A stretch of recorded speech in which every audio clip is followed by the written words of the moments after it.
शुरू होती है चोयुन से, जो एक ऐसा लड़का है जिसकी आंखों में कोई उम्मीद नहीं बची। एक कार एक्सीडेंट में अपने पूरे परिवार को खोने के बाद वह दुनिया से कट चुका है। वह ग्रीन होम नाम के एक पुराने जर्जर अपार्टमेंट में शिफ्ट होता है, लेकिन रहने के लिए नहीं बल्कि अपनी जान लेने के लिए। उसने कैलेंडर पर एक तारीख मार्क कर दी, वही दिन उसकी आखिरी सुबह होगी। लेकिन नियति को कुछ और ही मंजूर था। एक सुबह जब वह अपने कमरे का दरवाजा खोलता है तो बाहर का नजारा बदल चुका होता है। उसकी पड़ोसन जो कल तक एक आम इंसान थी, अब एक भयानक राक्षस में बदल चुकी है। उसकी नाक से खून बह रहा है और भूख से पागल हो रही है। पूरे शहर में इमरजेंसी अलर्ट लग जाता है। ग्रीन होम के निवासी को समझ आता है कि वे अब बाहर नहीं जा सकते। लोहे के गेट गिर चुके हैं और बाहर खौफनाक परछाइयां घूम रही हैं। अंधेरे अपार्टमेंट में डर का माहौल है, लेकिन इसी डर के बीच कुछ लोग खड़े होते हैं। ली यून हुक एक मेडिकल स्टूडेंट जिसका दिमाग किसी शतरंज के खिलाड़ी से कम नहीं। वह जानता है कि यह भावनाओं की नहीं बल्कि रणनीति की जरूरत है। उसके साथ ही प्योंग सोंग वुक एक ऐसा आदमी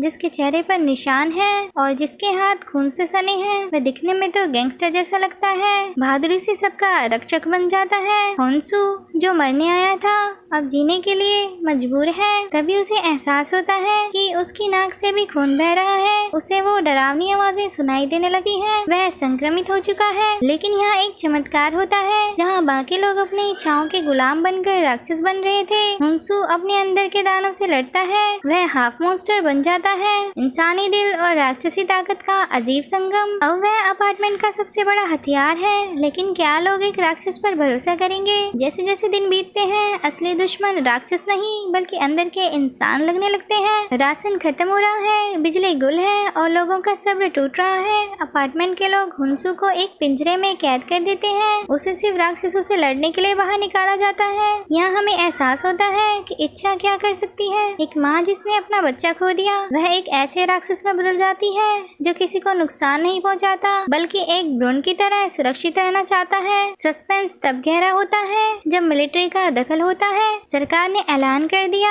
कि वे उन लोगों को ढूंढ रही है जो ह्यूनसू की तरह स्पेशल इन्फेक्टेड हैं। वे उन पर एक्सपेरिमेंट करना चाहते हैं। इसी बीच अपार्टमेंट में एक बाहरी गैंग हमला कर देता है। अब इंसान और राक्षसों के बीच का फर्क मिट चुका है। जो लोग बचाने आए थे वही कातिल बन गए। होन्सू को एक बार फिर चुनाव करना है। क्या वह अपनी ताकत का इस्तेमाल अपनों को बचाने के लिए करेगा, भले ही उसे पूरी तरह राक्षस बनना पड़े? कहानी अपने चरम पर पहुंचती है। यूनहुक को पता चलता है कि उसकी भी नाक से खून बह रहा है। वह सबको सुरक्षित बाहर निकालने का रास्ता बनाता है, लेकिन खुद पीछे रह जाता है। वह नहीं चाहता कि उसकी बहन उसे राक्षस के रूप में याद रखे। हुन्सू अपने दोस्तों को बचाने के लिए अपनी पूरी ताकत झोंक देता है। उसके शरीर से एक विशाल जलता हुआ पंख निकलता है। वह एक गिरे हुए फरिश्ते जैसा दिखता है। वह उस गैंग और राक्षसों का सफाया कर देता है, लेकिन इस प्रक्रिया में वह अपनी याददाश्त खोने लगता है। अंत इतना चौंकाने वाला है कि आप देखते ही रह जाएंगे। हुन्सू खुद को मिलिट्री के हवाले कर देता है। उसे एक गाड़ी में ले जाया जाता है।